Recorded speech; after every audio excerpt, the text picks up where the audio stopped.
In 3, 2, 1.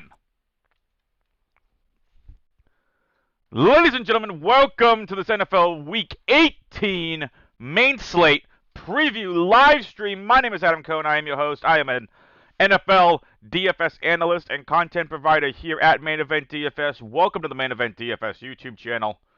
So happy to have every single one of you here. I'm bringing in my guest host right now. We have a lot to get over.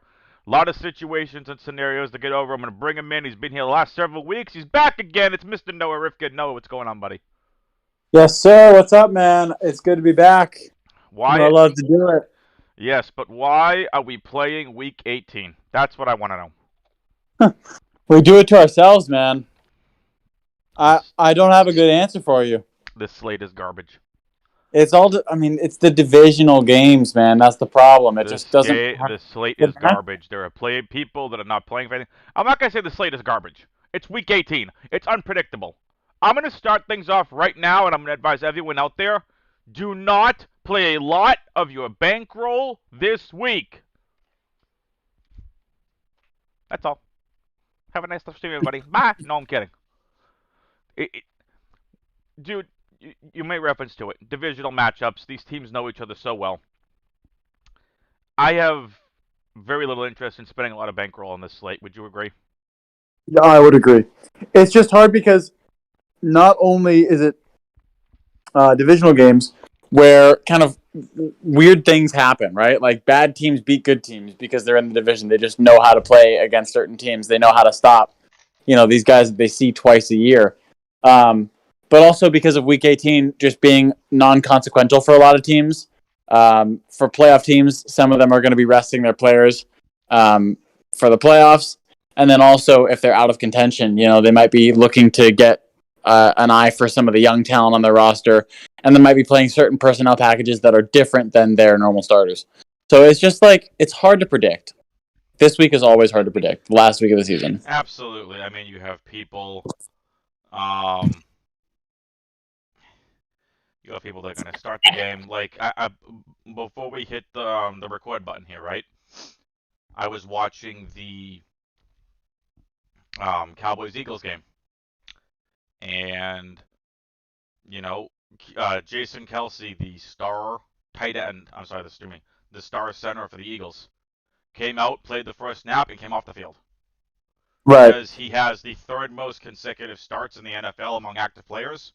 Went out, got the start, was pulled. Right? No Jalen Hurts tonight. None of that other stuff. Minshew starting.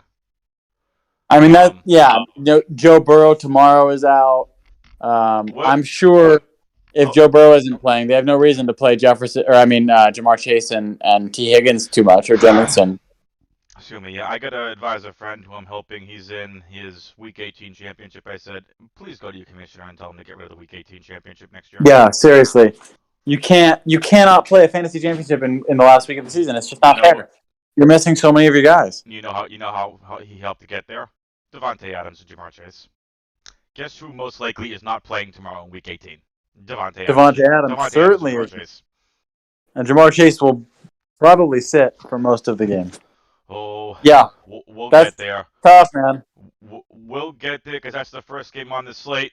All right, so now that we've chit-chat and shot the breeze, Noah and I are going to do this a little bit differently today. We're going to go position by position. We are not going to go ridiculously and super in-depth. I will tell you right now, everything you listen to, not everything, I'll rephrase that.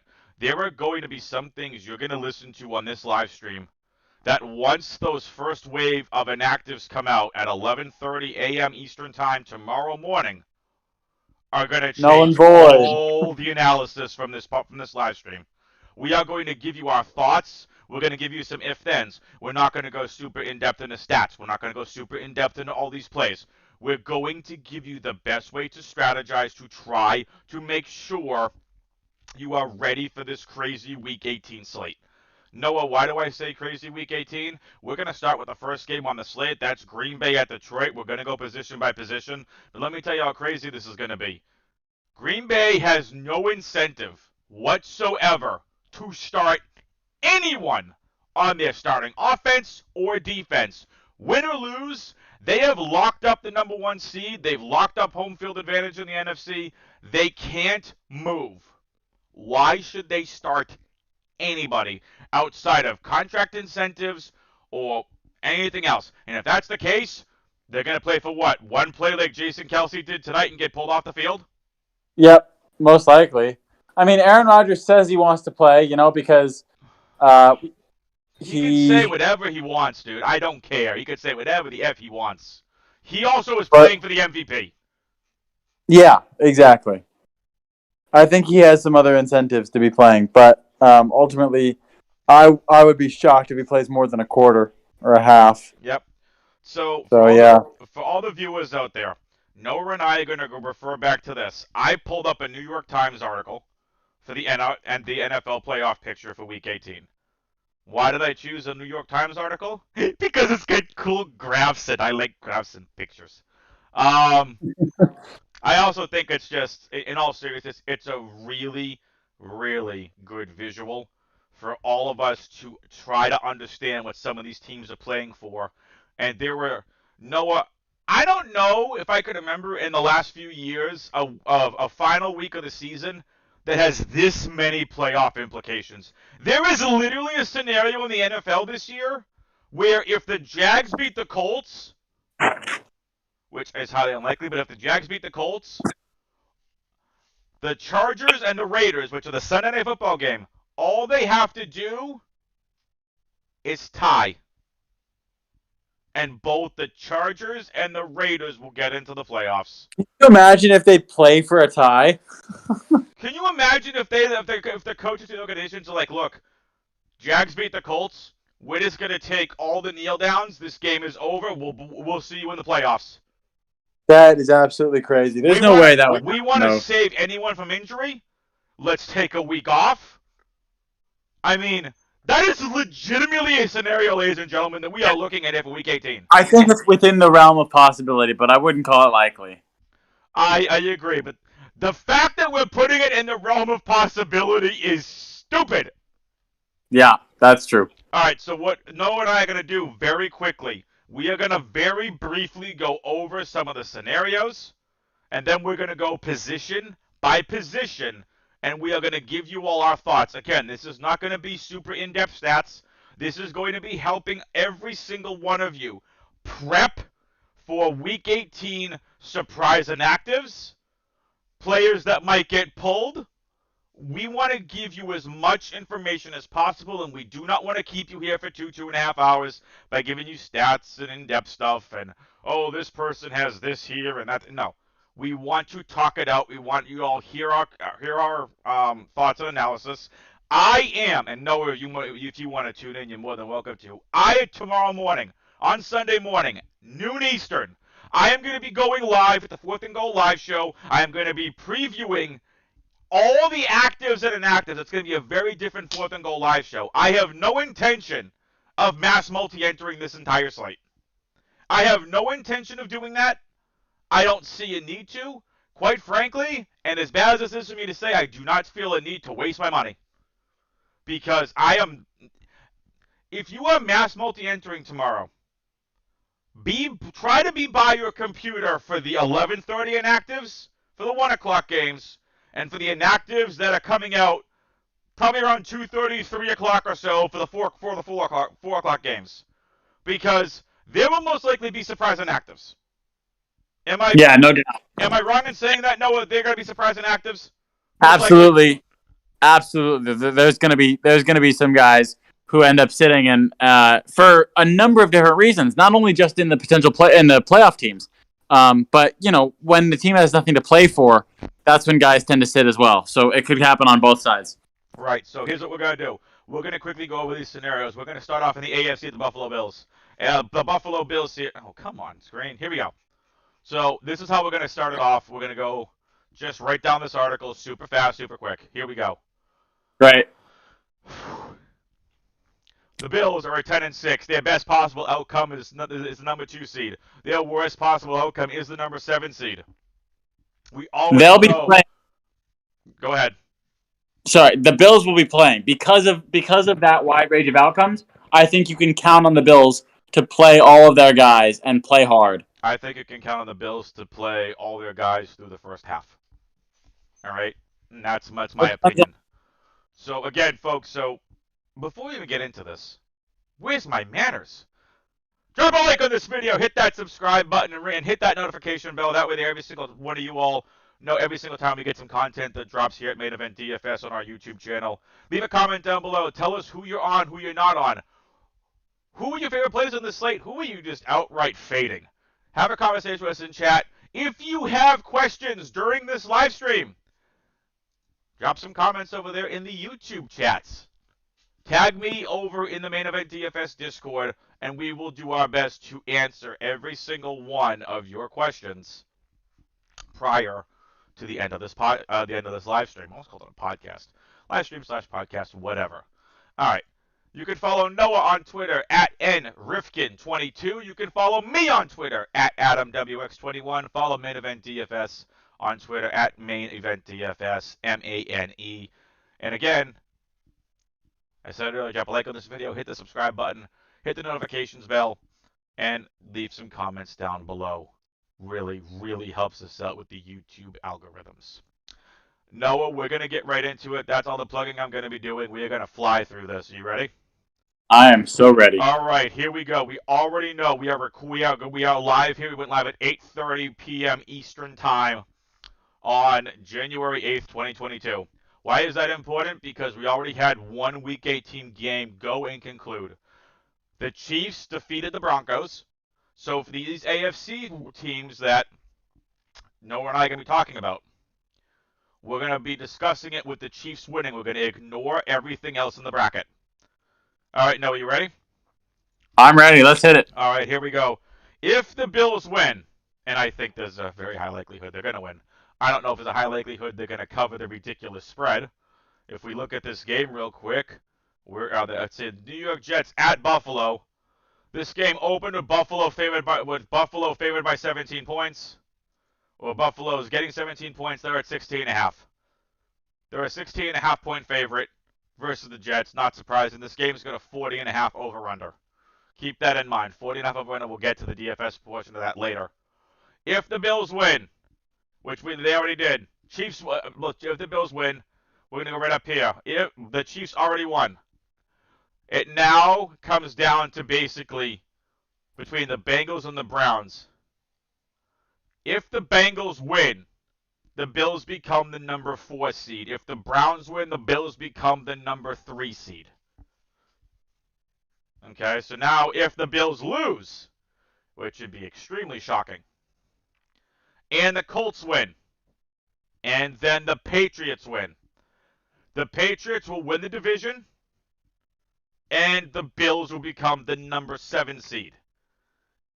If the Colts win and the Dolphins defeat the Patriots, the Bills become the division champs and the number 4 seed. If the Jags beat the Colts, I know, crazy scenario. It all comes down to the Patriots-Dolphins. If the Pats win, the Bills become the number 6 seed. If the Dolphins win, they become the number 4 seed and the division champions. Bills are going to play their starters, but if the Bills start blowing out the Jets at home by 28 points at the half, Noah, I think they're going to start pulling the starters. Yeah, I mean, it obviously it depends on that score, but if they feel like they're ahead comfortably, maybe 2 scores or maybe 2 touchdowns, I guess would be the for me personally would be the deciding factor. You could definitely see the Bills resting their starters, but I do feel like they'll play hard for what'll most likely end up being the majority of this game. I'm sorry, repeat that last part again. You said you think they're going to rest the majority of the starters the entire game? I think they'll play hard for the majority of this game. Okay. They'll rest their starters when they feel confident that the game is out of reach. So you think this could turn into 3 quarters instead of a half? I do think that. Okay. All right. Oh, and as we're here, Ian Rappaport just tweeted out that the Buccaneers and Vita Vea have agreed to terms on a 4-year extension with over $73 million. Wow. All right. Congratulations, Vita Vea. Deal negotiated by Colin Roberts of at Rep One Sports. So that is outstanding.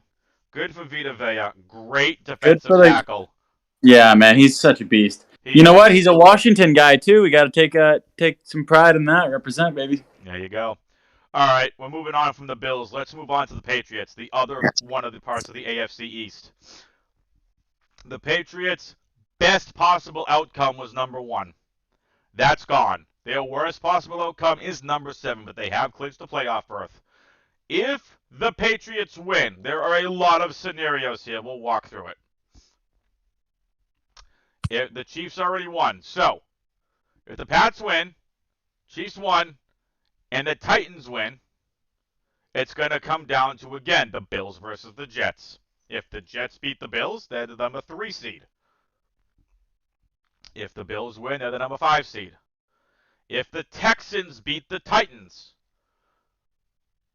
and the Jets win, the Patriots can go all the way up to the number 2 seed. If the Bills win, they can become the number 5 seed. If the Patriots lose and the Colts win, and the Chargers win, so this will be down to Sunday Night Football. Patriots will be the 6th seed or the 7th seed if the Raiders win. So 6th seed if Chargers win, 7th seed if the Raiders win. Jags win, Chargers number 5 and number 6 respectively. This is interesting. What happens in the event of a tie? I don't know. That's if the Patriots lose. Yeah, that's not going to affect the Patriots seeding with the Chargers and Raiders with a win or a tie. It's not going to affect it. So, the fact that we have to even talk about a potential freaking tie. That'd be the worst thing too for the NFL to watch their Sunday Night Football game, which is supposed to be winning in, the ultimate stakes, and have that end up being a tie. That would be, yeah, that would be terrible. All right, the next game with some of the biggest playoff fantasy stars is the Bengals. If the Bengals win, I want you to keep this in mind. Joe Burrow and Joe Mixon have already been ruled out for this game versus the Browns.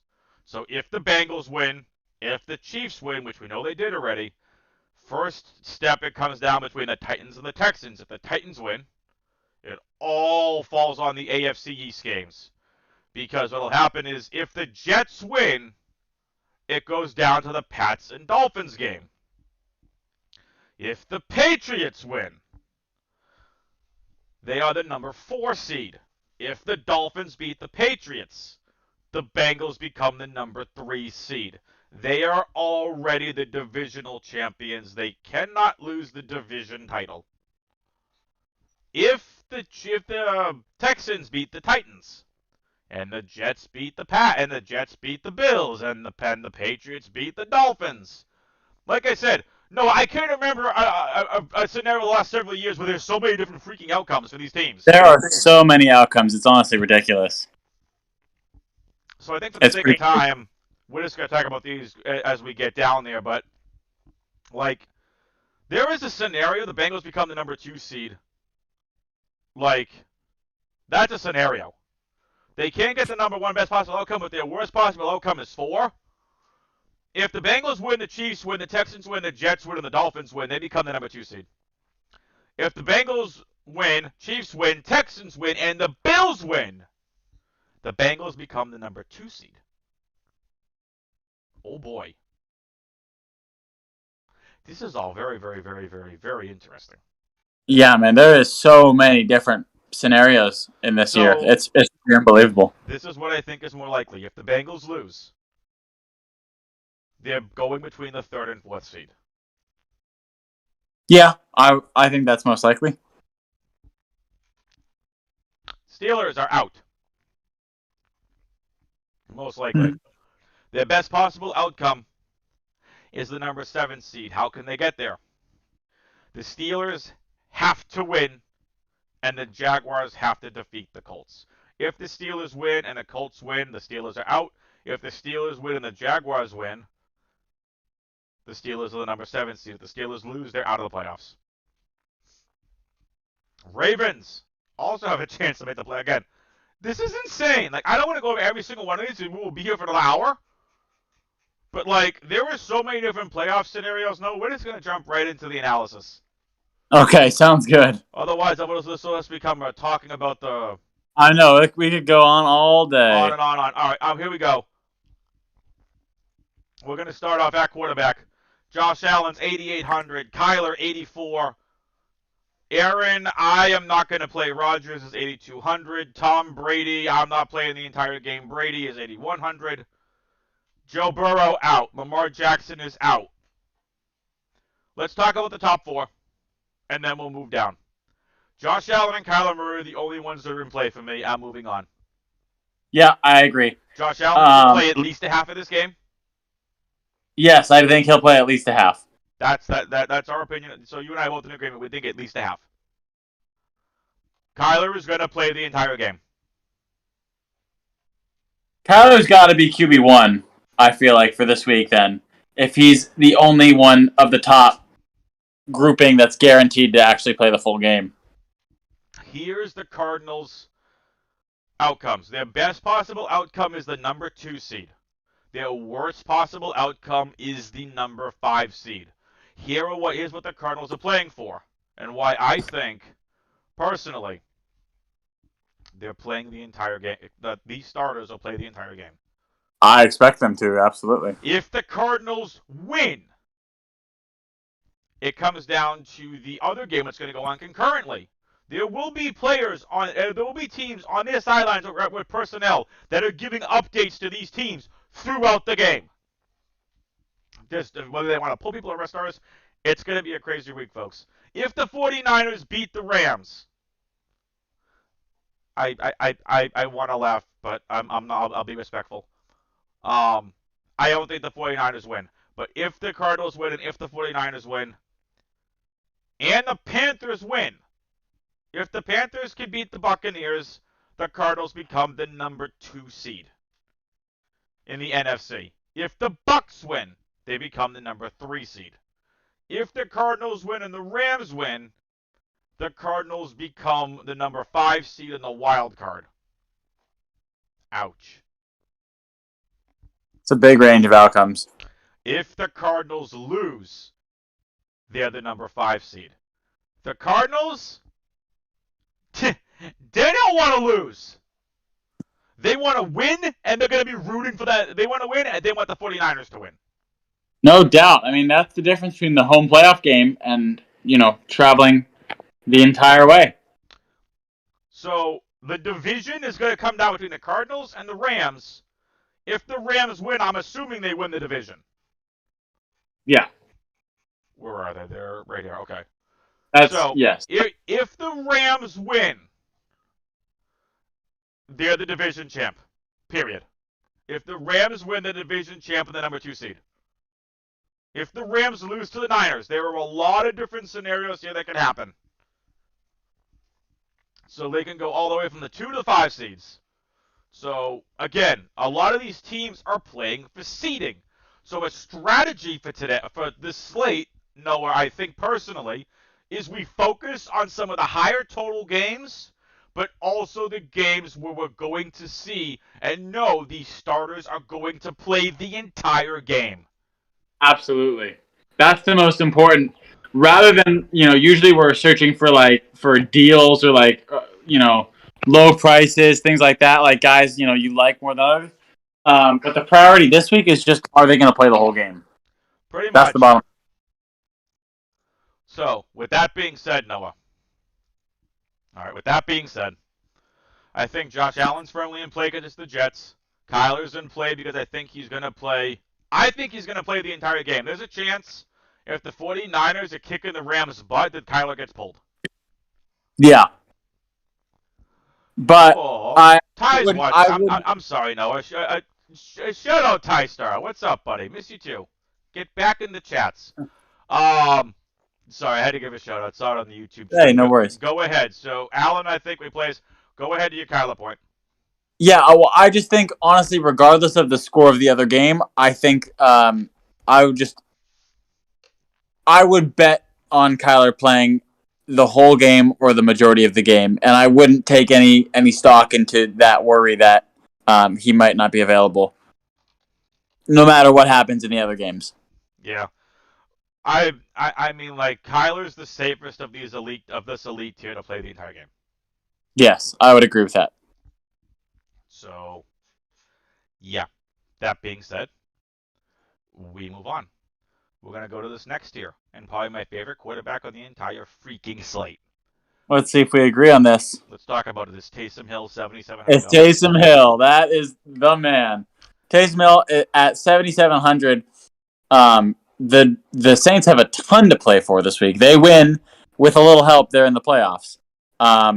So Taysom Hill always seems to have a high fantasy floor because of his rushing ability, and nothing about the Atlanta defense scares me. So I think he could have a potential for a really, really nice game this week. You are correct, sir. I didn't think the Saints were playing for anything. Saints are 8-8. Their best possible outcome is the number 7 seed. Their worst possible outcome is they are out. If the Saints win and the Rams win, so if the Saints win and the 49ers win, the Saints are out. If the Saints win and the Rams win, the Saints are in the playoffs as the number 7 seed.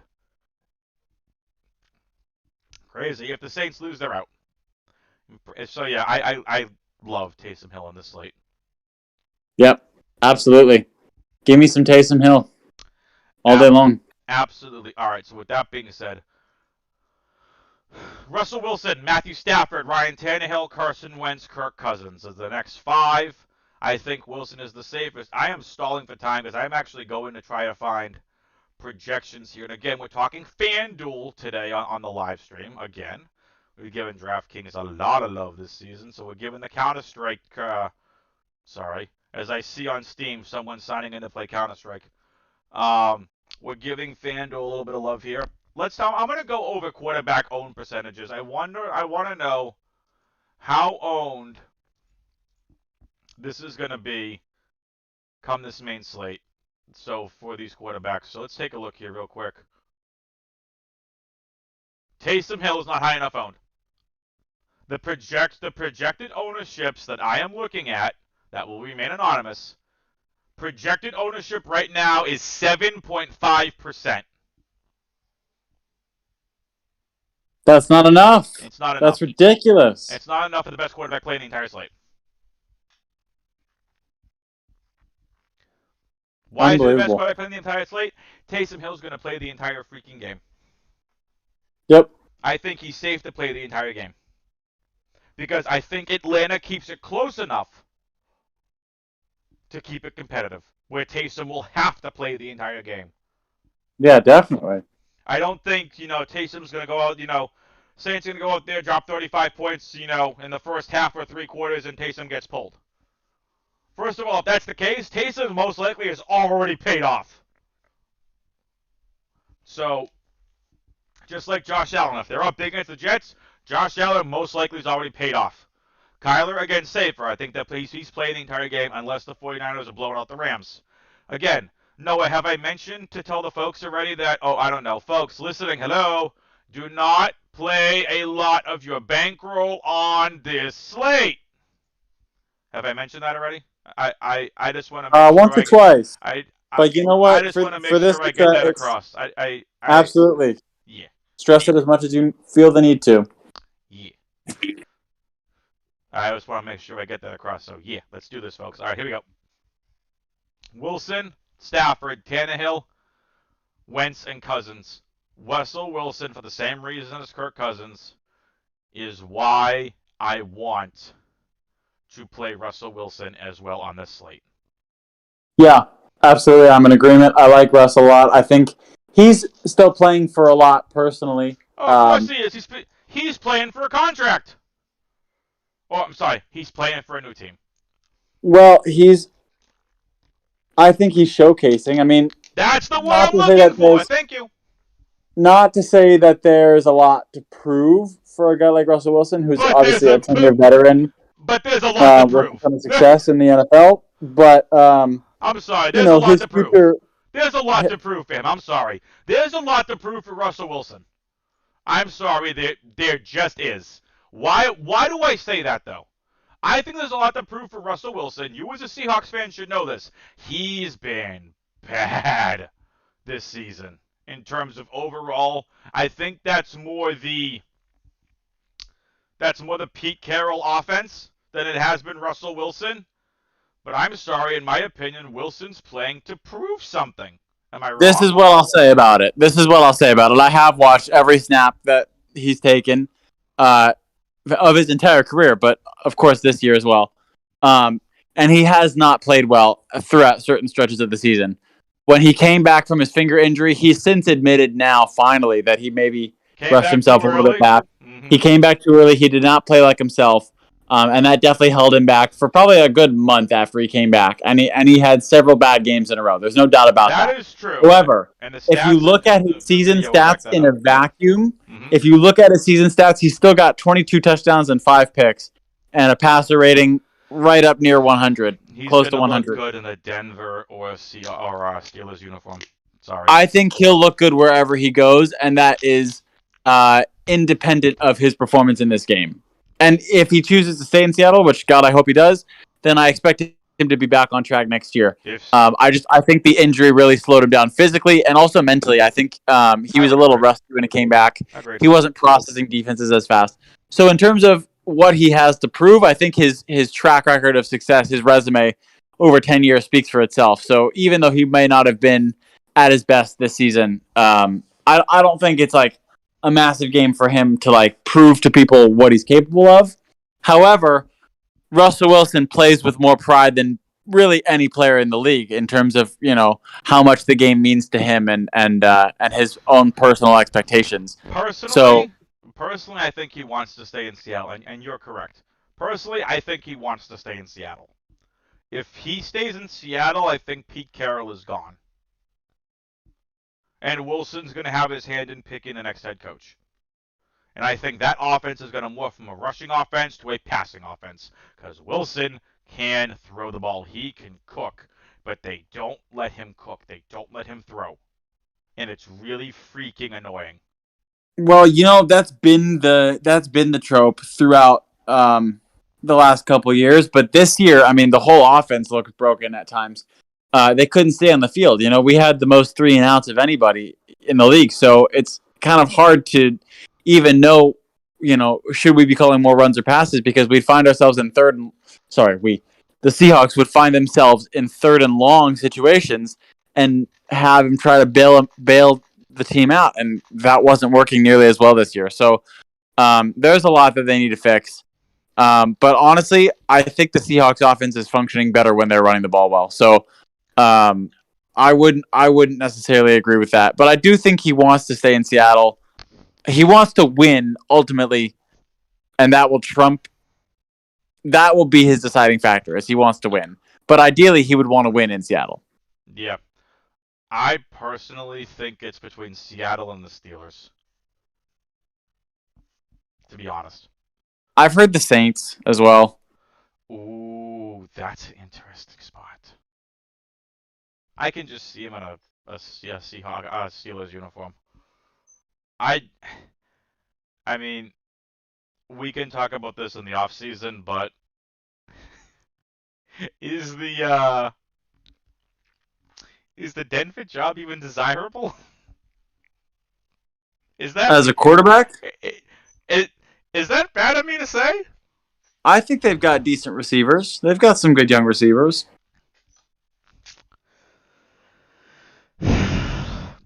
This offseason's going to be really interesting for quarterbacks. I know. There's a lot to decide this offseason. I honestly think Deshaun Watson makes the most sense with the Denver offense. Deshaun Watson is a possibility for sure. Aaron Rodgers, I've been hearing, obviously, we've been hearing rumors that have been because his circulating. fiance is from Colorado or lives in Colorado, whatever. Like, yeah, when you're a professional athlete, that isn't really stopping anybody, I think if I had my choice, in different cities. I think if I had my if I could put everyone where I think they go, I think Watson to the Broncos, Rodgers to the Steelers, and Wilson to the Saints.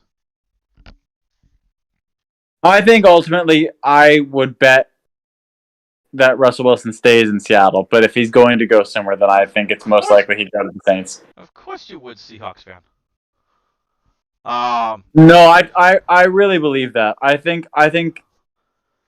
don't think that's blind optimism. I think he has his roots here. He's raising his family here. He also Brady. He doesn't want to move. Yeah, he likes the talent of the receivers as well. I The problem I is his I I I bet he does. the problem is his desire to win Means will Pete Carroll most likely is out of a job, at least as the head coach of Seattle. Adam. Pete Carroll is the executive vice president of football operations. He has too He's much out. power. He's out. He can't be fired. He's out. Only he it's impossible for him to be If you fired. want to keep Russell Wilson and Wilson doesn't want to work with Carroll, then Carroll is out. Are you? Nobody's making that. Nobody has the power to do that. Jody Allen is not making that kind of decision for the franchise. Oh dear. Pete Carroll is the executive vice president. It's his word. It's he has too much power. So Then I think Wilson's gone. that's the much more likely scenario. I mean, I don't know. I mean, at the very least, he could step back from head coach and go into the executive role and make a guy a new head coach. Kind of along the same lines what Brad Stevens did with the Celtics. Danny Ainge Yeah, left.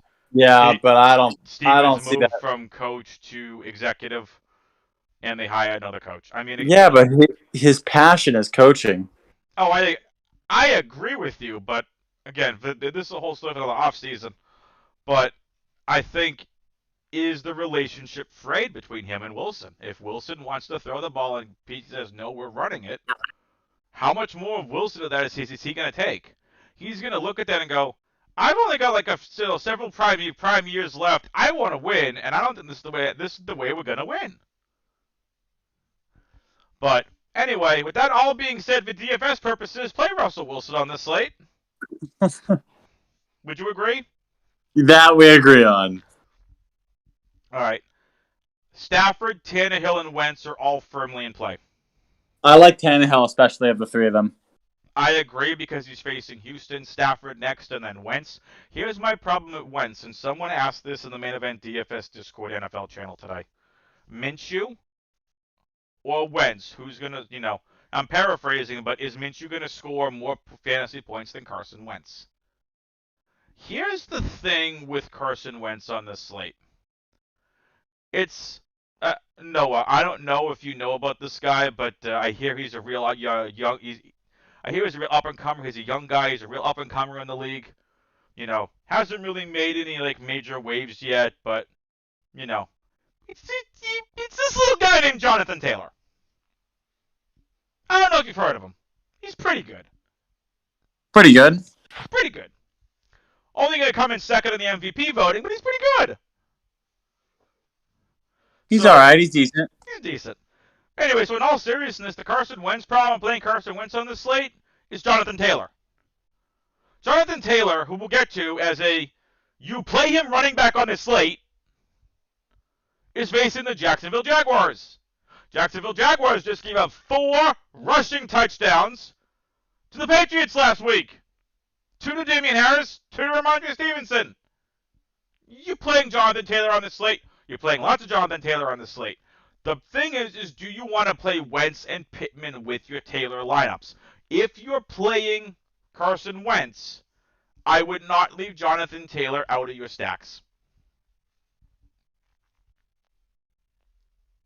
I like that. I mean, we'll get to our stack segment at the end, but a little sneak preview. I think the Colts could be a good play this week.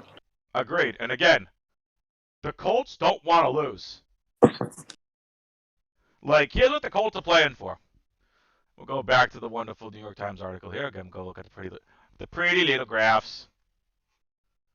Where are they? Colts 9-7. Their best possible outcome is number 5. Their worst possible outcome is they are out of the playoffs. Yeah, that's a lot. So here's the Colts' crazy scenario. Okay, if the Colts win, they're in. They're not winning the division, but if the Colts win, they're a wild card team. They go between seeds 5 and 7. If the Colts lose, they do not control their own fate. I think is the way they say it. So if the Colts lose and the Steelers win, the Colts are out. If the Colts lose, the Ravens win, the Patriots win, the Colts are out. If the Colts lose, the Ravens win, the Dolphins win, and the Chargers win, they're out. So if the Colts lose, here's what needs to happen. The Ravens have to win, the Dolphins have to win, and the Raiders have to win. Colts are going to play their starters in this game. Yeah, they have a lot to play for. They have a lot to play for. Now, if they go up, again, you have to keep in mind, if these teams go up massively against their opponents, some of the starters are most likely going to be pulled. Jonathan Taylor's going to be the first one that gets pulled. No doubt. Wentz will get pulled. Pittman will get pulled. That's probably it.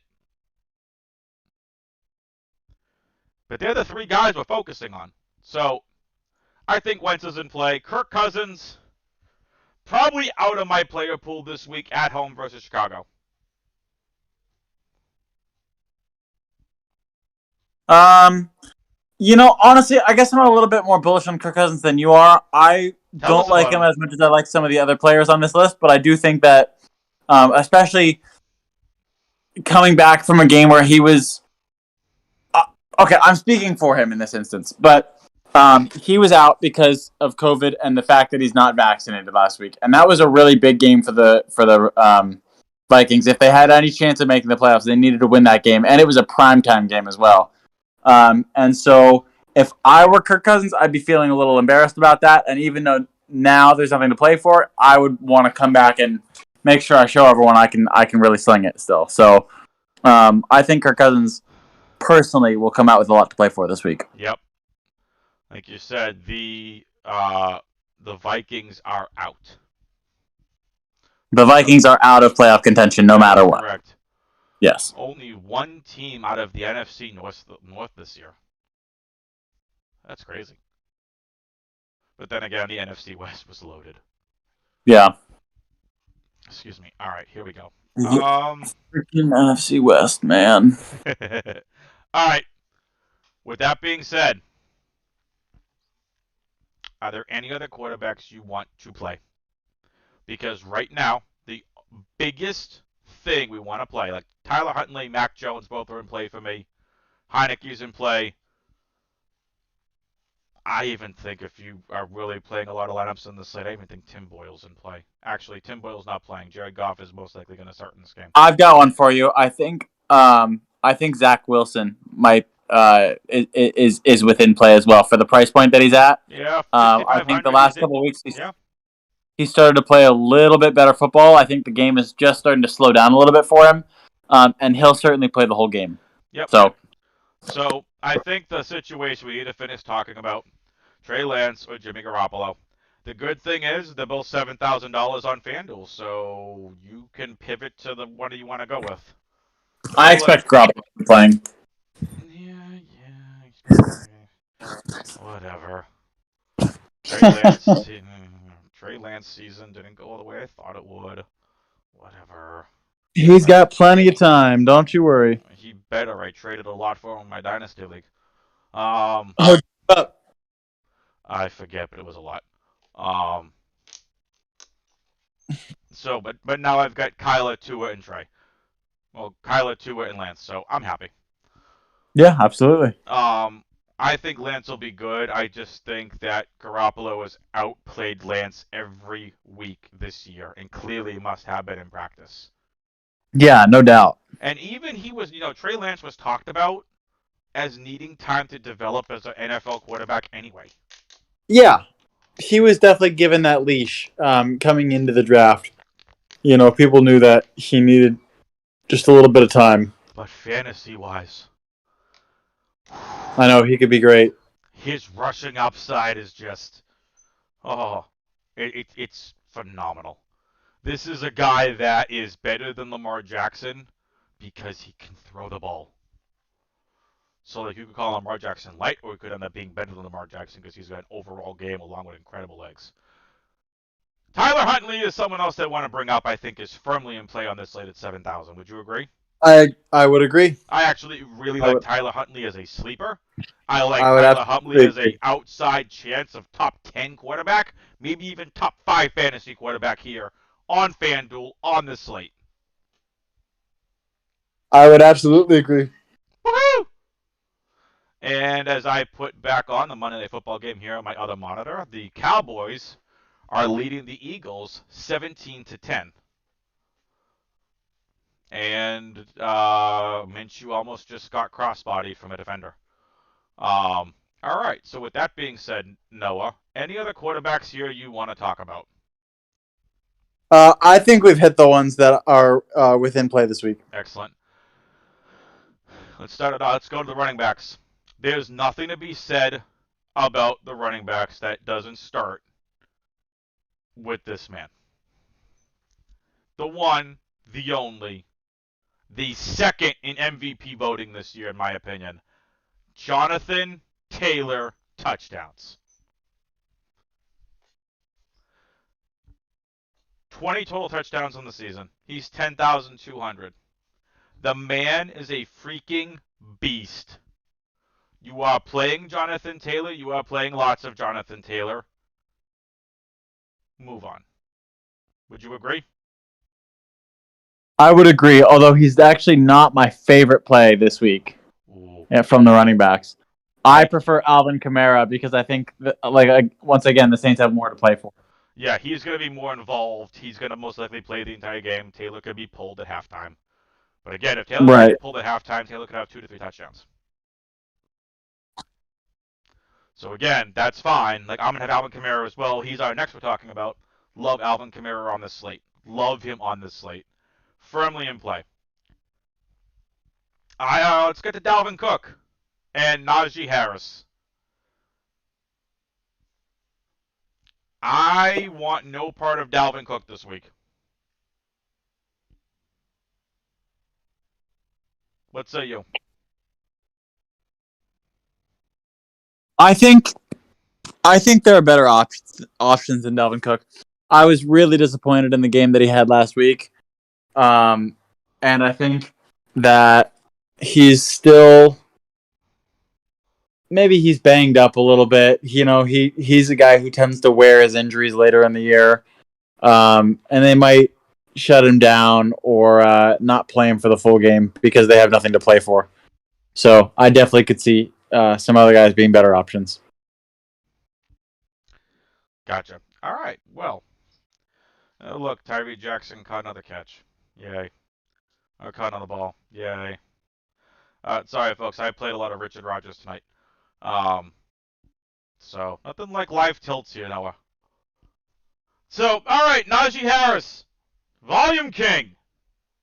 That's the Volume King. The Volume King that's not named Jonathan Taylor. Najee Harris is a guy that you should start with confidence this week. He's just a beast, man. Week in, week out, he is so consistent. Again, Steelers are playing for a playoff berth. He's fine to play.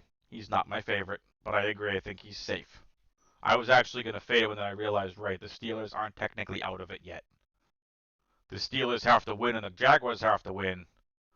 Both of these games. The Steelers, of course, are playing this game, with full intention.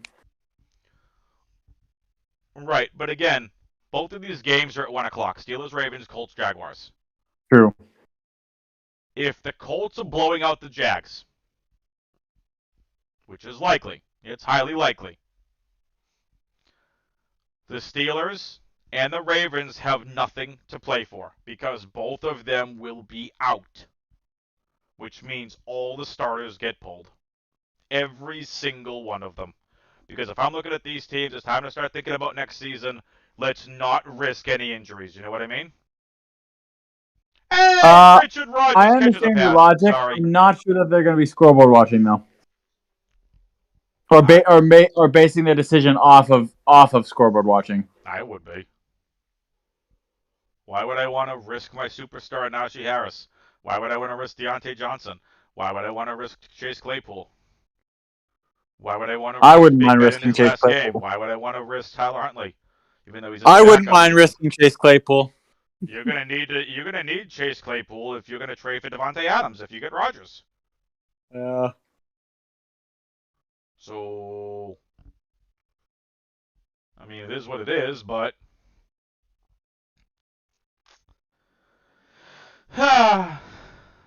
That's the fun of this week, ladies and gentlemen. Again, this Yeah, is why we're not giving you that. it's a frustrating week, no This doubt. is why we're not really giving you that many stats. This is why we're literally talking about who's playing the entire game. You know what though? If we move down just a little bit into the sort of the second tier of players, Sure. I think Rashad Penny is a guy who will most likely play the whole game. I am not going to allow you to talk about any Seahawks anymore. You think Rashad Penny, after what he's done, putting up 170 rushing yards and 2 touchdowns last week? I'm only kidding. Thanks, Rashad Penny. Only took you 4 years. You have no right to be yelling about that right now. I drafted him at the 4th or 5th round in a startup dynasty because he was that good. I had him and Darius Geis, and I've been in rebuild mode ever since. Oh, that's brutal. But no, I'm like, you didn't hang on to him, did you? Look, actually, no, I did hang on to Rashad Penny. It's a good. So, well, now he might come we're used to. Here's hoping. But anyway, with all that being said, yes, Rashad Penny should play the entire game. It's not like the Seahawks have anything to risk for him, right? Like they didn't renew his 5th-year rookie option because he was a first rounder. And again, if I was the Seahawks and Rashad Penny's been injured, every year every year of his career, which is now his 4th year, he's been injured every year. Yeah, that was a smart football move. But now the way he's come out of the gate the last several weeks, oh boy, oh boy, oh boy. I think I'd be looking to sign him on a 1-year deal. To be honest. Like Rashad Penny, great play this week. Yeah, I completely agree. And he's playing for a contract. He's playing for a lot for himself personally. Agreed. So and he's made a great case for himself as like, give me the opportunity. Yeah, there it is. No Kenneth doubt. Gainwell touchdown. Let's go. Sorry. Normally when we're doing these live shows, the podcast, there's no football on in the background. Kenneth Gainwell touchdown. That helps a lot. Anyway, sorry. I have lineup sweating on multiple sites tonight. So Cedric Wilson's already got 2 touchdowns. I have no Cedric Wilson, but I know someone who does, so I hope he's in first place now. And Kenneth Gainwell just scored a touchdown. So, sorry Noah, sorry fans. I know you're here for the analysis, you're here for all the things. Let's talk about Nick Chubb and Elijah Mitchell, because I think these are 2 guys that if you're looking at matchups, you're going to go, oh, it's Cincinnati. We're going to play a ton of Nick Chubb. I wouldn't be surprised if Nick Chubb was one of the surprising actives, Noah, you and I were talking about early in this live stream. I don't think Nick Chubb plays. If he plays, maybe it's the first snap. Maybe it's a quarter. I can see that. They like what they have in their young guy Dearness Johnson, the running back that they have. Is Dearness Johnson playing? I thought he was on the COVID list. he's on the COVID list. No, he was. He was okay. He was activated off the COVID list today. So he was activated off the COVID list on Saturday. So it could end up being the Dearness Johnson show. I actually think it'd be the Demetric Felton show. Now, why do I say that? Look at what happened to Dalvin Cook last week. Look at what happened to some of these players coming off the COVID list. If they tested positive, if they had COVID. And we don't know if he was. He could have been a close contact. Like, again, we don't know, right? Like, did he test positive for COVID? Or was he just in close contact? Right? Like, that is going to be a factor. If he definitely. Didn't test because it happened to Cook. Some of these players coming off the COVID list are struggling that first week back to get back in shape or shake any of the fatigue from the virus. Right? Like, Kareem Hunt's not playing. I do not expect him to play. I don't expect Nick Chubb to play more than a quarter or even the first snap. Dearness Johnson, I think, is a wonderful play on the slate. Absolutely wonderful play. No, I agree. We've seen what Dearness Johnson can do when given the full-time job. Yeah, man, he had that great performance a few months ago, a few weeks ago. Well over 100 rushing yards. He was unbelievable. Was that because that was 22 attempts. I don't know. I would guess maybe around week 10, maybe somewhere Yeah, this around was there. versus Denver on October 21st. 22 rushing attempts, 146 rushing yards, and a rushing touchdown, and caught 2 balls for 22 yards. He was Okay, fantastic, two targets, and 2 receptions. he looked the part too. And that was Denver, who were good against the run. Yeah. Against New England, he had 19 rushing attempts for 99 rushing yards, a fumble, 8 targets, 7 receptions, and 58 receiving yards. Against 2 very good to elite run defenses, he destroyed. What is he going to do against the Cincinnati Bengals resting a lot of starters? Oh, $6,200 for Dearness Johnson? Let's go.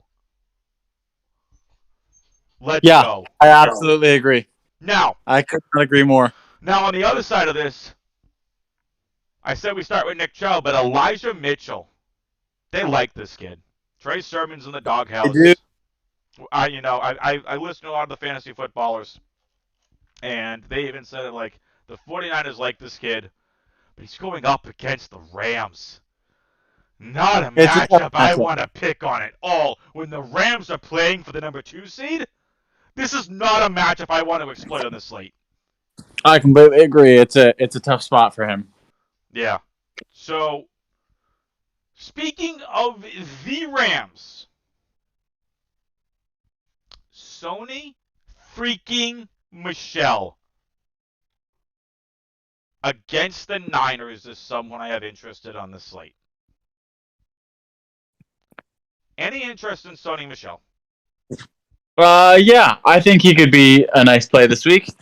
The Rams definitely have multiple running backs that they want to see what they can do for the playoffs. Cam Akers, I think, is expected to play for the first time this season, but I don't expect that to be a heavy workload or anything. They just kind of want to see what he looks like in game action, so they just have another weapon for the playoffs.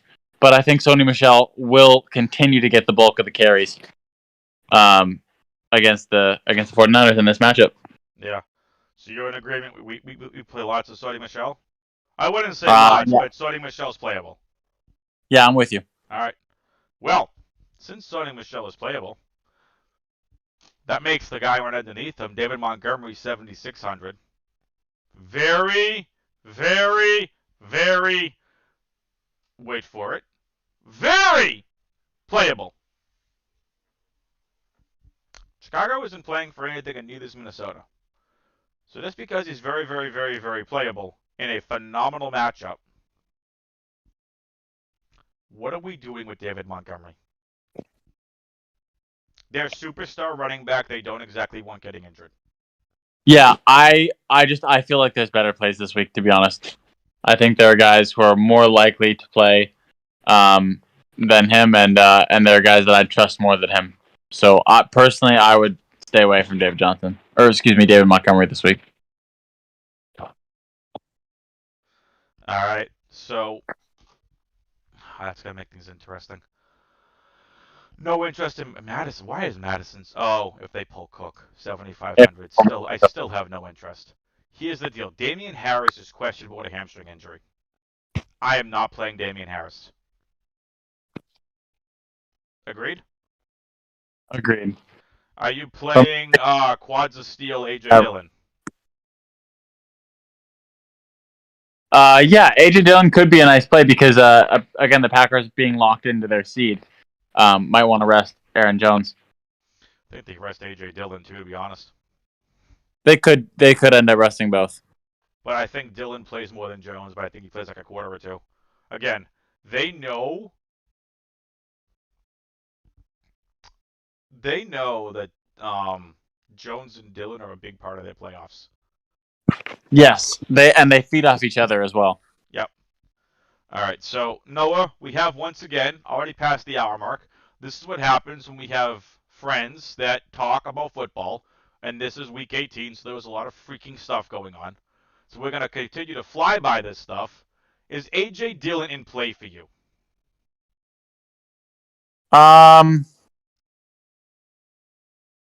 I'd say yes, he's in play, but he's risky. Agreed.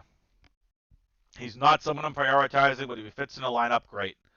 I am taking Aaron Jones out of my player pool entirely. I agree. All right. We're going to go down much quicker. And again, I am going to have my fourth and goal live show tomorrow morning tomorrow morning, noon Eastern time. So you call it morning, call it afternoon, whatever you want to call it. But tomorrow at noon Eastern time, I'm going to have my fourth and goal live show. I will be live from 12 until whenever I get off or lock happens. I am not going to be doing any MME lineups. So typically what I do on Sunday mornings is I spend a good couple hours, usually about an hour to 2 hours, sometimes more, working on my player pool and working on my lineups. I will be live to answer any and all of your questions. I will be live to talk about the actives and inactives and what that means for certain players for fantasy implications. Noah, this is an open invitation to you. You and I haven't talked about this yet, but you're more than welcome to join me for that tomorrow morning or tomorrow afternoon. You're doing welcome to join me tomorrow noon Eastern. Um, That's the morning for me. yes, it's the morning for you. This is true. Um, so open invitation to you if you want to join, but I'm letting everyone out there know if there's something you're going to listen to, right? I am going to talk about all the actives and inactives. I'm going to tell you about their fantasy implications. It's going to be something where if you have questions, I will have some analysis for you in the morning. Because again, when no one I'm talking about tonight, if someone's a magic inactive, so the next guy we're going to talk about, Deandre Swift, if he's a magical inactive, well, that's going to change a lot because Swift against the Packers should be a phenomenal matchup. Do you have any interest in Deandre Swift, Noah? Um, yes, but it's risky. The same I feel as AJ Dillon, because if he plays, yes. If he doesn't play, obviously it's bad. So, there are guys I like better because I feel like there are more sure things to Agreed. play the full game. Agreed. But if he plays, yeah, absolutely. Agreed. All right. I want to talk about this guy. I've been waiting to talk about. I've been like, I forgot all about him until I saw his name, and I'm like, oh yes, we need to talk about him. Deonto Foreman, I think is going to annihilate the Houston Texans. No Derrick Henry in this game, was not activated. Right. Yeah, I think that's a good take. I could absolutely see that happening as well. So with that being said, how much interest do you have in Deonto Foreman on this slate? Because I think he's a guy who could see a lot of work this week. I like him quite a bit. okay, so let me rephrase that question. Is he a guy you like a lot, as in you would be way overweight on compared to the field, or just overweight on compared to the field, or at the field? I would say slightly over. Okay, I'm going to be way over the field on Deonto Foreman if I was mass multi-entering. I think he's in a wonderful spot. Deonto Foreman's also probably playing for some sort of contract, if you think about it. What Deonto Foreman is looking for is a chance. This is a kid that was touted heavily with the Texans, very, very heavily. Was let go.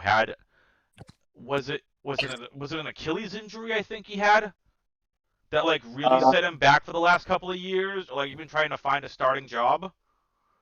I Oh, and can't recall. by the way, Deonto Foreman's going against his former team, who are bad against the run. Deonto Foreman revenge game, huh?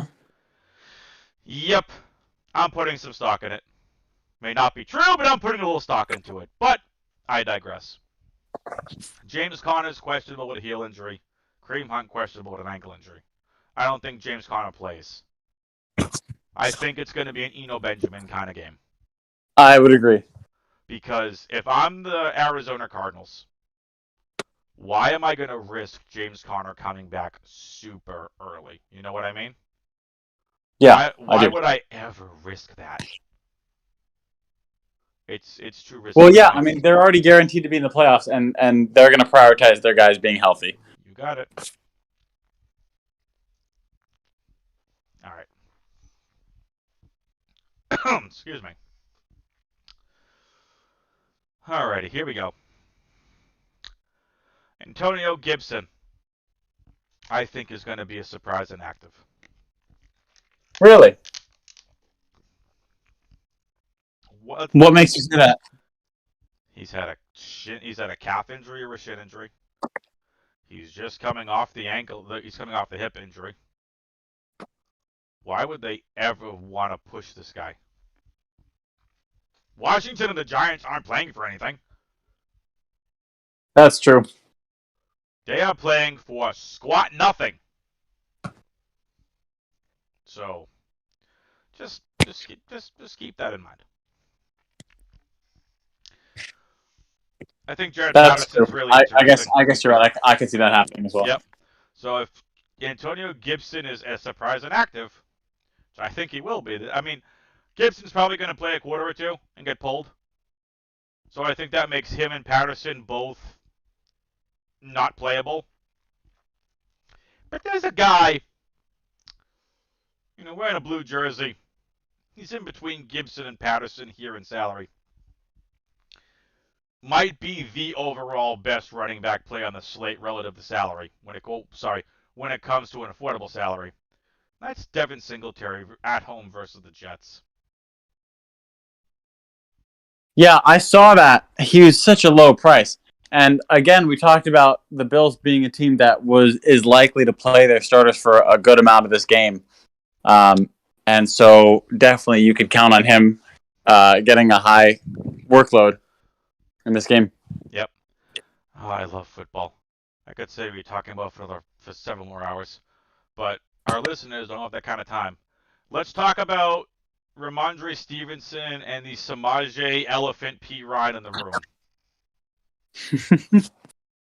I think Randry Stephenson could have a real nice game this week. I think this is the Randry Stephenson showcase. So we're playing we're going to play Randry Stephenson. I'm not going to say we'll play lots of them. Still the Dolphins. But I think Stevenson's going to have a showcase game. And show why he deserves to be the starter next year. All right. I could absolutely see that happening as well. I agree with you. Now let's talk about Samaje P. Ryan, the elephant in the room. Mixon's out. It's the Samaje P. Ryan show. Samaje P. Ryan has been a starter in the league before.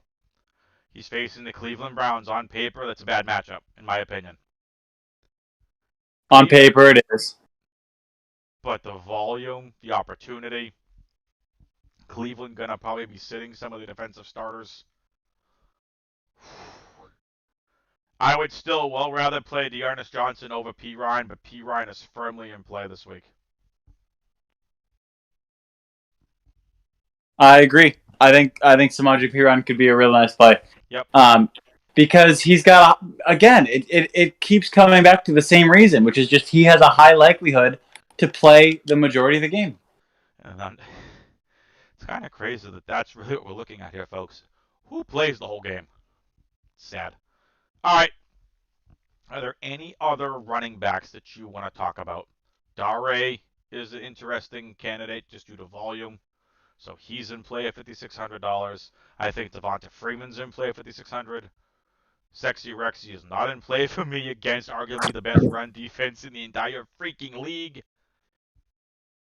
Yeah. Is there anyone other running back you want to talk about, or should we talk about the returning Cam Akers at $5,500? You know what? I'm not sure Cam Akers is going to be a guy quite yet. I love that he's returning. I have him in Dynasty. Next year. I can't wait to see like on the field, but this is just to see like what he looks like. Get him a little bit of game action before playoffs. It's not going to be anything worth fantasy value. I think Cam Akers plays 20 to 30% of the snaps. Yeah, that's a good number. That sounds about right to me. Is there any other running back you want to play with? Because I think what we're talking about is it's a pay up for running back kind of week. I think so too. I think there's two guys at the top of the list, Kamara and obviously Jonathan Taylor. Yep. Team Jim and that's if you can. Jim if sorry. you can. I'm Team. Yeah, absolutely. It's something that was on the DFS Edge podcast that Peter Jennings, Al Zeidenfeld, and Adam Levitin were all hosts and co-hosts of. They all had a podcast together every week, and it would sometimes be Team Jam 'em in. Like one year it was Jam in Christian McCaffrey and David Johnson, or Christian McCaffrey and Dalvin Cook, and just pay up. They're in great spots and then build around them. So it sounds like this might be a Team Jam 'em in kind of week of you just play Jonathan Taylor and Alvin Kamara. They're in great spots. Taylor should smash. Kamara's probably playing the entire game. I could certainly see that being the case. Excellent. Let's move on to wide receivers. And let's fly through these guys. We're at hour 10 here in. Sorry, everyone, for the long live stream, but it's week 18. We have to talk scenarios and stuff and talk through it with you all so you get an understanding of just, Noah and I's thoughts. Is there a Cooper Kupp, $10,000? Is there anything we really need to discuss about Cooper Kupp? You playing Cooper Kupp? No, you have to. He should be in every single lineup. Mm-hmm. Every single one. Cooper Kupp. He's the most consistent player in fantasy. His fantasy season has been absolutely remarkable. Nobody has ever had a higher guarantee of 20-point performances. It's just unprecedented what he's been able to do consistency wise. Noah, tell me how you really feel. Damn. At my own expense too. I mean, for the dreaded Los Angeles Rams, my least favorite sports franchise in the world. Noah, I think I know what I have to get you for your birthday. I got to get you a Cooper Kupp jersey. Damn.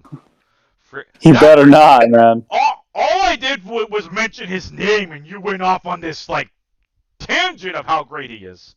I think I got to get you a Cooper Kupp jersey. Or should I get a Cooper Kupp jersey as a Seahawk? I think you guys should trade for Cooper Kupp. That'd be great. Wouldn't mind that at all. But he'd be playing for the hometown team too. He grew up in Yakima. Oh, did he? Mm-hmm. Nice. Went to Eastern Washington University. There you go. So, thanks to Noah's very passionate plea, if you were not encouraged about playing Cooper Kupp before, you should be now. The next. You're welcome, America. All right. The next highest priced wide receiver is Debo Samuel, and two of them actually. Debo Samuel and Davante Adams are both $8,800. All right. Now with that being, I'm not hitting Davante Adams with a 10-foot pole. Davante Adams, you're leaving out of your player pools. Yes, in completely. my opinion. What do you do with Debo Samuel, who most likely is going to be shadowed by Jalen Ramsey?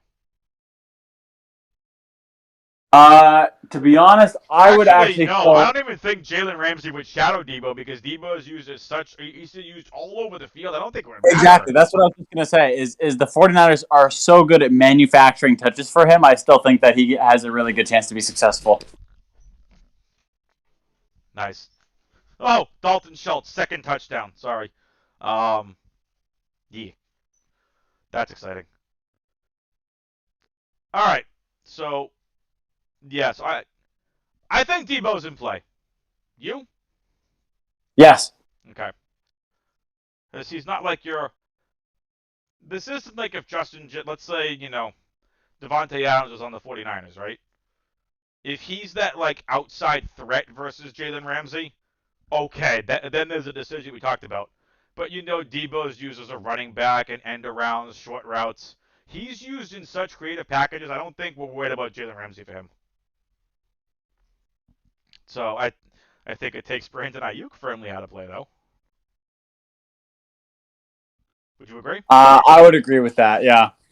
I think if there's anyone that Jalen Ramsey is most likely to be following, it's Ayuk rather than Samuel. Yeah. All right. So Cooper Kupp's in play. Debo Samuel's in play. Davante Adams taken out of your player pools. Justin Jefferson, 8,500 at home versus Chicago. What the F are we doing with Justin Jefferson? I think you got to play Justin Jefferson. I think he's a player. Is this a you have to play Justin Jefferson as in at the field kind of play Justin Jefferson, or is it a leave him in your player pool. If he fits kind of deal. Which is kind of the way I'm leaning. Like, I don't want to take him out because, like, if he pops in a couple of lineups, I'm okay with that. It's still Chicago. They're still at home. What's Minnesota's incentive to play Jefferson the entire game? I think they'll play him the entire game because he wants to play the entire game, and he's good enough to dictate his own. I think they'll let him play if he wants to play. I believe that.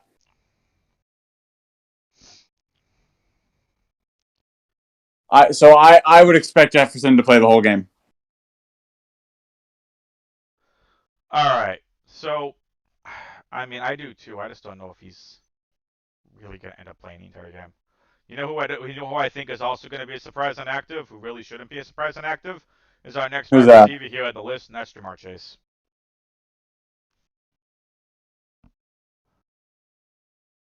Yeah, Ja'Marr Chase could absolutely end up being inactive, which would be a real bummer because he's had just an incredible rookie season, and I just want to see him pass 1,500 yards.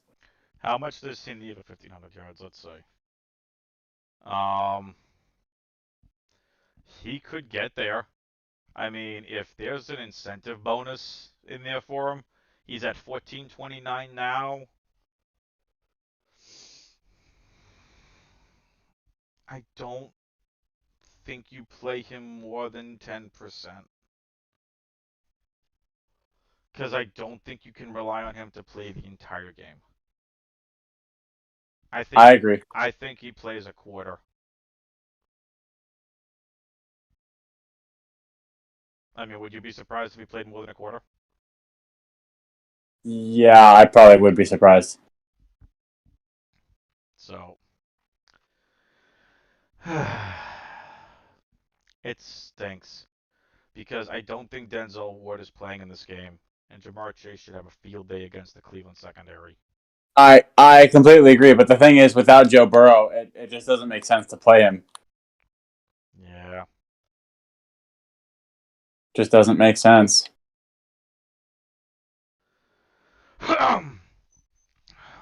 Excuse me. Yeah, it's like I have a friend, like I said, in the championship. He's sitting there with Devontae Adams and Ja'Marr Chase. That's so unfortunate. And I don't know what to tell him regarding Ja'Marr Chase. Devontae Adams, I've already told him to sit because he's not playing. I don't know what to tell him about Ja'Marr Chase. Oh, maybe just hope he gets something early in the game. I mean, I don't know. I don't know either. This is.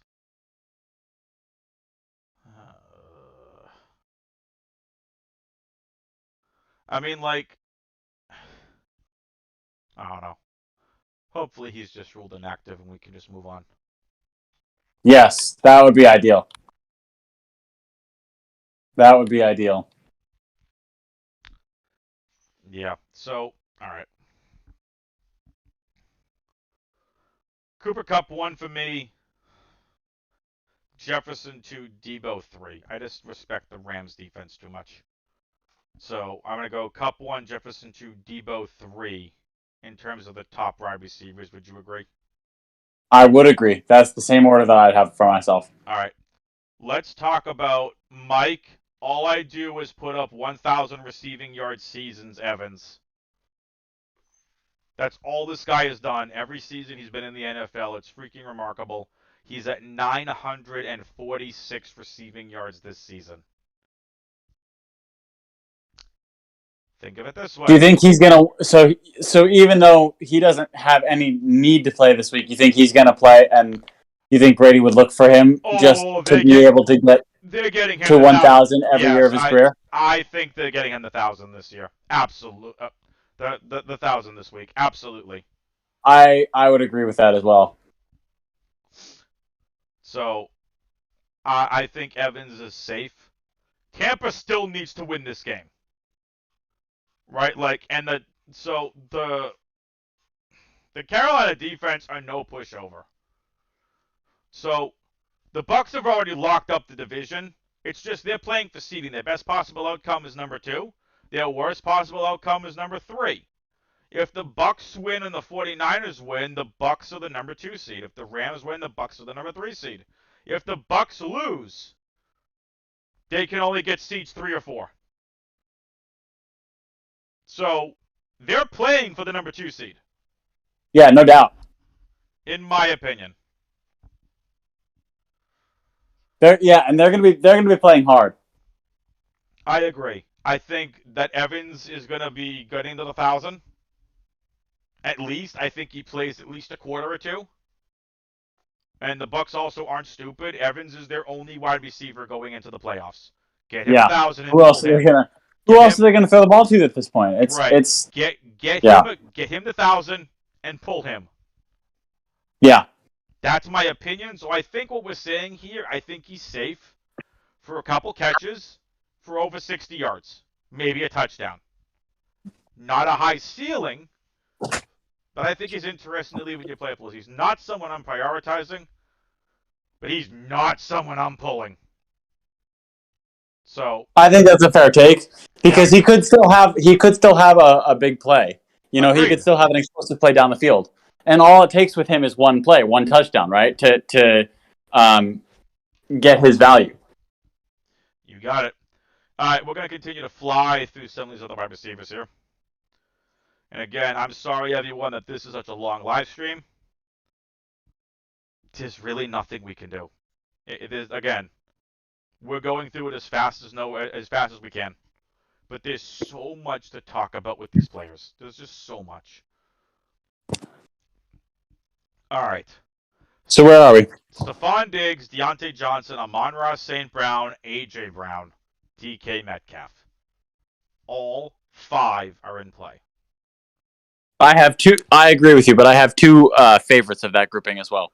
Please tell me it's between the 3 of Diggs, St. Brown, and A.J. Brown. A.J. Brown is certainly a guy that I could see having a really big week this week. And I think Deontay Johnson is the other guy. Okay. That could end up having a really big week, just because the Steelers and the Titans both have so much to play for still in this week. It's fair. So again, just keep this in mind. Deontay Johnson's coming off the COVID-19 reserve list. We do not know if he tested positive. I'm not going to look for that information. If you all want to do that at home, go for it. Just keep that in mind. Some players that have come off the COVID-19 list this year and played in the next game have been a little slow or haven't produced as much. That's true. That's definitely worth That's definitely worth noting. Again, this virus sucks. This virus is evil. It's a pain in the ass. It needs to go the fuck away. Pardon my language. COVID needs to fucking die. Okay, the COVID-19 virus needs to fucking die. Pardon my language. 2 years into this shit already. Sorry. I don't like seeing people get sick. I don't like hearing people are dying from a stupid virus. But I also have to be, you all have to think about it's still a virus. They're still people. These aren't robots on the field. If Deontay did test positive for COVID, if he had symptoms, we don't know. Again, fatigue is one of the symptoms of this stupid virus. And fatigue sometimes has lasted with people after they're no longer contagious, after they're good to go, after they're able to leave quarantine and isolation. Yep, absolutely. Look at Dalvin Cook last week. I don't know if he had it, but he was slow. He was himself. That's true. That's a good point. But yes, you and I both love Deontay Johnson as a player. So he is top 5 potential, talent-wise and fantasy-wise. I said he's the next Antonio Brown, just not as physical. I don't think that's a ridiculous comparison to make. No, I said this. I think it's a lofty comparison, but I don't think it's ridiculous. But that's the ceiling with this guy. Yeah, absolutely. In my opinion, Deontay has an Antonio Brown ceiling. He does. He's an incredible space creator. So, with that being said, every one of these 5 guys are in play. My favorite of the group, Diggs and Brown. St. Brown and Deontay, but Deontay over St. Brown, which is fine. You have to take into account Green Bay knows Detroit's only weapon is Amon-Ra St. Brown. And the last time that he played against the Packers, did he play against the Packers? I thought he did. Yeah, it was way back at the beginning of the season. 5 targets, 3 receptions, 18 yards. But he's become a much better football player since then. Double-digit fantasy points in each of the last 5 weeks on FanDuel. Just keep that in mind. So, DK Metcalf against Arizona is going to do good. Brandon Cooks. What are we doing with Brandon Cooks? I think you're starting Brandon Cooks. Oh, by the way, did we happen to mention Brandon Cooks is already over 1,000 receiving yards this year? He's had a great year. Man's disrespected. Double-digit fantasy points in each of the last 3 weeks. I think he's a great run back, and quite frankly, the only Houston run back I want with your Tennessee stacks. I think he's a decent one-off. Would you agree? Yeah, I would. Excellent. All right. Let's just continue to pop down the list. Tyler Lockett, are you playing him? Or let's put it this way. Are you putting Tyler Lockett in your player pool? Yes. Jalen Waddle? Yes. Lockett's a yes for me. Waddle's a no. Why? Bill Belichick loves to game plan out the number one weapon on the opposing team, and that's Jalen Waddle. That's a good point. But I think ultimately the volume's going to win out? Yeah, the Dolphins have a way of making sure he's involved in the game plan. And he's another one of those guys who has when he has the ball in his hands, special things happen. It's also completely fair. T. Higgins, in your player pool. I would take him out of my player pool. Agreed. I don't think he plays. If he plays, it's for a quarter or two. McLaurin. Out of the player pool. Agreed. Pittman. Out of the player pool. In the player pool for me. Pittman's a great player this week. Odell Beckham. Odell's in the pool. Agreed. KJ Osborne with Kirk Cousins. Yes. Yes, I would like that a lot. I think he's one of those young guys who could see some more opportunity in this last week here. Absolutely. Darnell Mooney. Yes. Absolutely, yep. Marquis Brown, no. Yeah, I agree with that. He's been hurt. He hasn't been himself for a month now. And the Ravens, while they still technically can make the playoffs, I don't think they're. I don't think that's their mindset right now. Is risking these guys because they know it's very unlikely. A lot of things have to break their way for that to happen. Marquis Brown has not been himself since Lamar Jackson went down. Yeah. Why? Because he was targeted by Jackson. And I heard that again. Credit to the fantasy footballs. I heard that in the podcast. I believe was how they said it. Was with Lamar Jackson being out, Brown's production has. Well, with Jackson being out, Brown's production has suffered. Christian Kirk is a yes for me.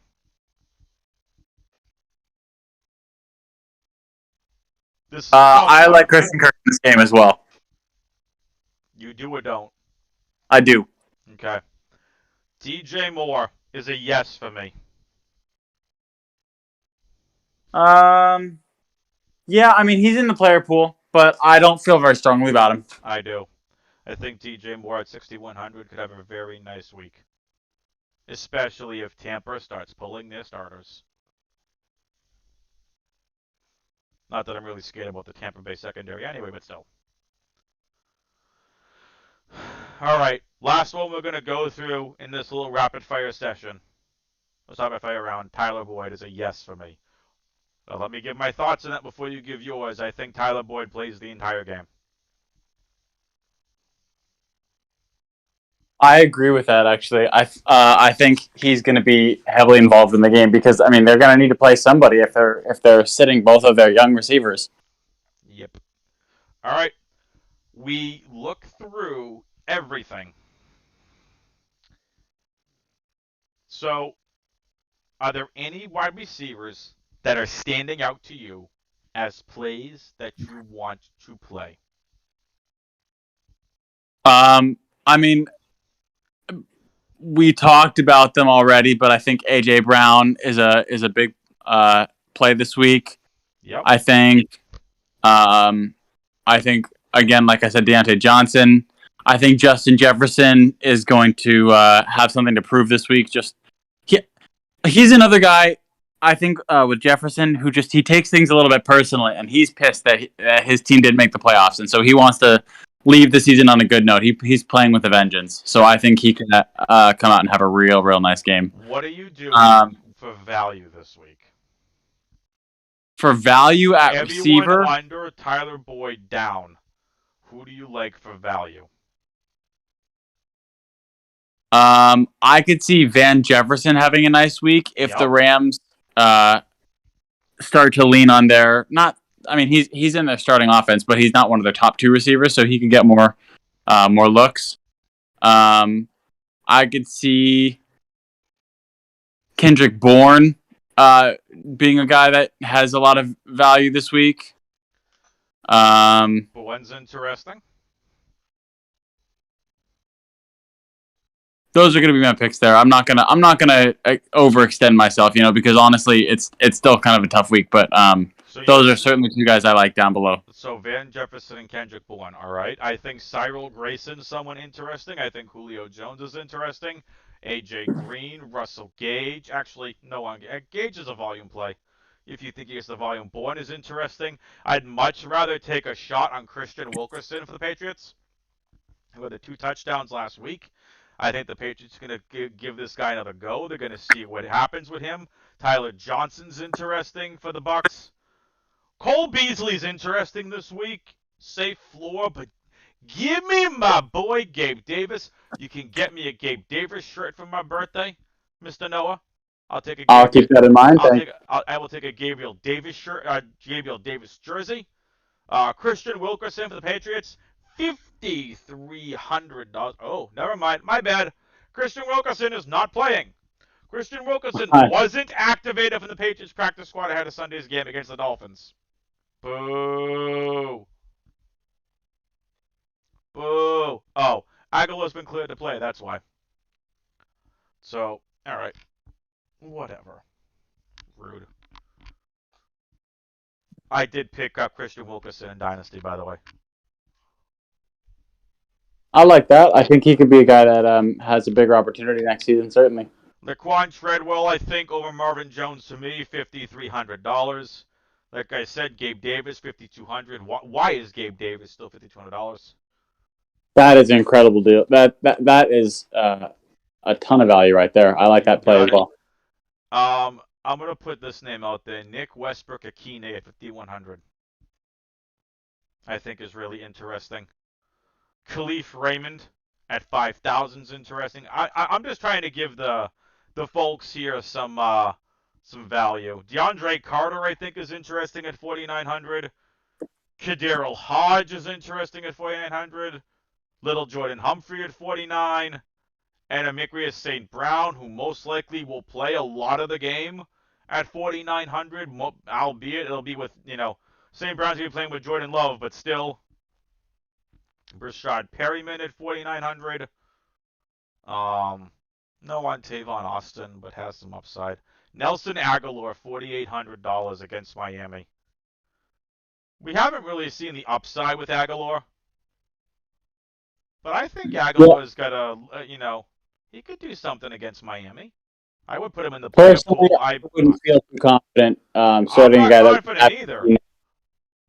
But, I would leave Nelson Aguilar in my player pool, and if they get lineups with them, I do. If not, whatever. Fair enough. All right, I'm done with wide receivers. You? Yeah, I'm ready to move on. All right, tight ends. Let's go. Mark Andrews is in play. Gronkowski is in play. Kittle's in play. Knox in play. Gesicki in play. Did I miss anything? No. What I'll say as far as the tight ends go is I think this is definitely a week where you have to favor you should pay up for tight end. You should pay up for. I do not. As true with most weeks at tight end, but I feel like just especially this week with the matchups and the uncertainty of everything, and guys who may or may not be playing, I think there's 2 solid options like really, really solid options, and that's Mark Andrews and George Kittle. Okay. So Kittle, And I'm yes, he should play the entire game. pretty much. Mark Andrews, I do not think is safe because again, what the f is Baltimore playing for? But yes, Andrews is safe. 8,500 is a lot to ask for him, and it's too high of a price tag. Gronkowski, I don't know if he plays the entire game. Knox, I don't think plays the entire game. Gesicki, he's just not going to do anything against the Patriots. Patriots against the tight end. Yeah. Zach Ertz, target hog. Last several weeks, here is targets. Last 4 weeks versus the Rams on December 13th. 7 targets, then 11 targets, then 13, then 9. He's getting the targets, hasn't had a touchdown in the last 4 weeks, but he's getting the targets. So I think that corrects this week. So Zach Ertz, probably my favorite play of safety for the tight ends, and I'm probably paying down at tight end this week. I think someone that's also really interesting is Tyler Conklin.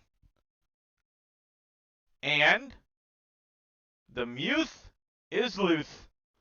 Pat Frymuth, 5,200. Yes, the Muth is Luth. Fantasy footballers that randomly came up this year as a nickname for him. He's probably going to win the footy for nickname of the year.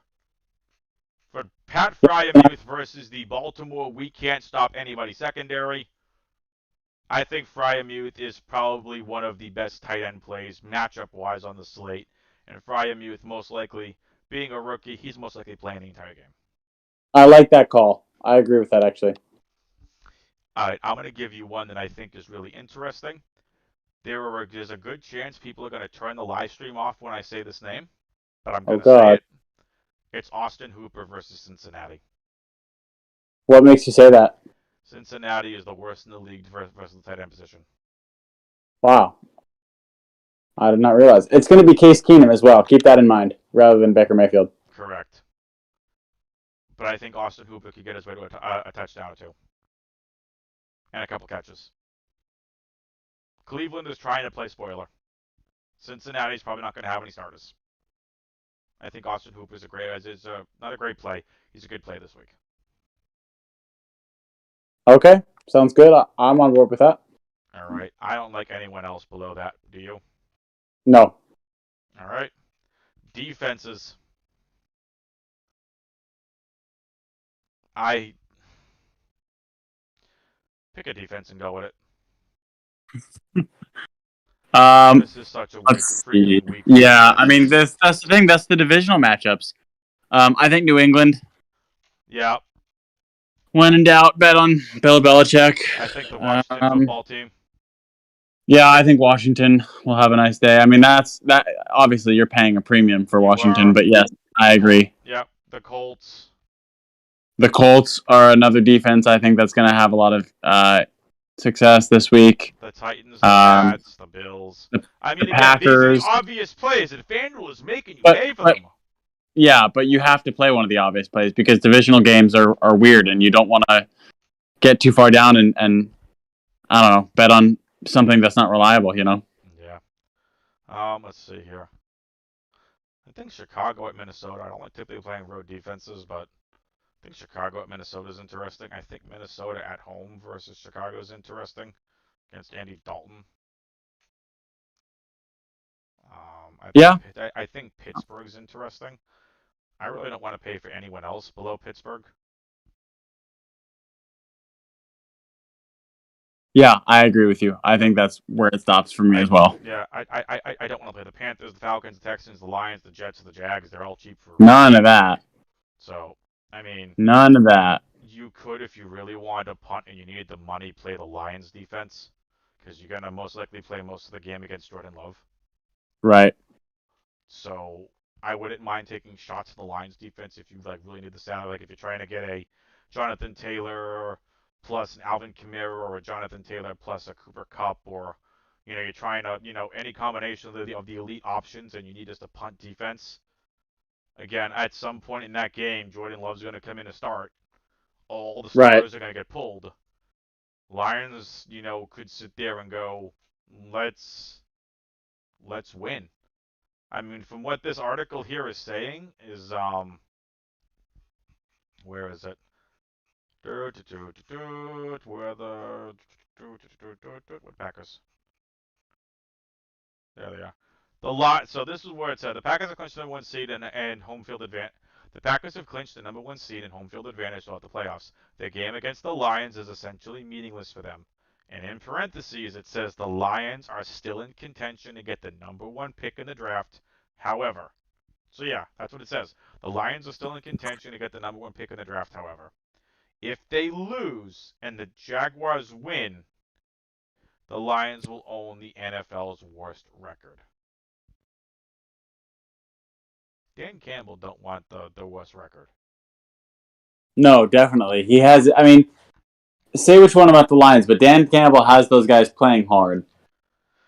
So, I mean, I don't think it matters because if the Lions get two, they're going to get one of the stud defensive players that's supposedly the top in the class. So, all right, no core value in GPP this week because there's too much uncertainty. What's your favorite stack of the week? My favorite stack of the week, I would have to go with the Titans. I would go Tannehill, Foreman, and AJ Brown. I like it. I think for me, I'm going to give you a large field GPP only stack. Wentz, Taylor, Pittman. If you want a safer stack, I will go with Allen, Diggs, Davis. You can include Devin Singletary in there for an onslaught if you want. If I had it, I mean, it's really tough to say a core right now because we do not have actives and inactives. Core, I would say, is Taylor. That's my core.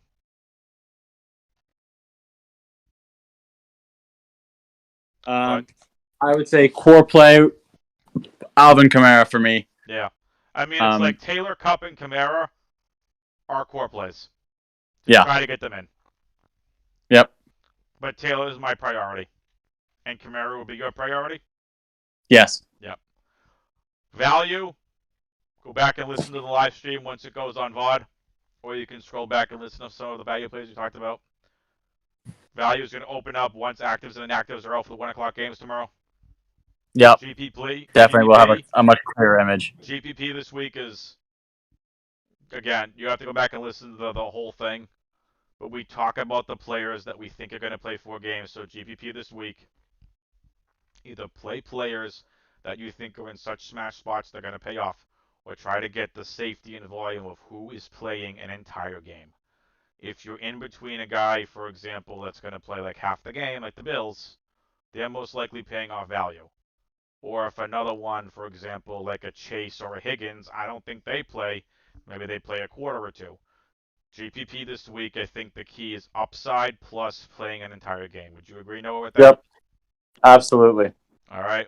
Thank you all for tuning in. I know I apologize. We're at an hour and 42 minutes, going an hour and 43 minutes. But thank you all for tuning in. Noah, thank you for joining me, my friend. It's been a pleasure as always. Of course. I am unsure if I am going to have content for the playoffs. Okay. But if I do, you'll find all that content here at Main Event DFS. For Noah, I'm Adam.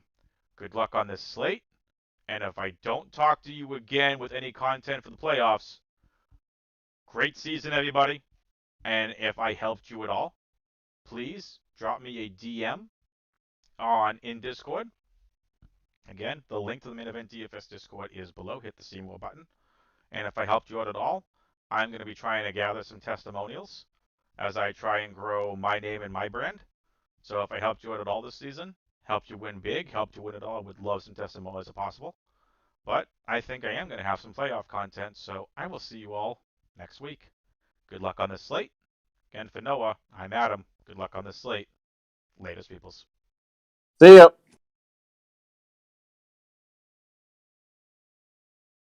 We're clear.